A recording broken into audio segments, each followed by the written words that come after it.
I think the biggest thing with radiation that makes it hard is it's scary. Not a lot of people know about it. That was one of the things that fascinated me about the field and brought me into it. But it's a lot of things that we don't learn about in school, that there's a lot of pop culture surrounding it.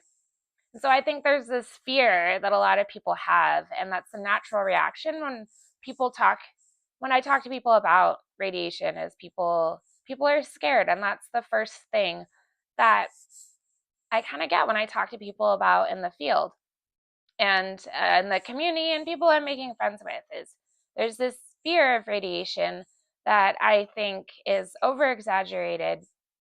And I wish that people, when we talk about radiation, can think about, and the first reaction is to think about all the positives in addition to, I mean, there are negatives, but that's with anything, with chemical, with industrial, with biological, any sort of thing we look at, there's positive and negative. And I wish that people thought more holistically about radiation. And I wish it was easier to understand. And I wish it wasn't so nuanced. And I wish we talked about it more as like a community. And I wish that just because we can measure something doesn't mean that that level is unsafe.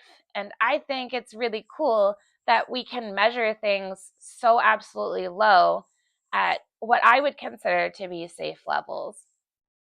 And I wish that people understood that just because you can measure it doesn't mean it's harmful and doesn't mean it's dangerous. It means that we have a full picture, or as full as we can, of what's happening. And I think it's a very powerful tool that we can measure such low levels. And just because we can measure it doesn't mean it's dangerous.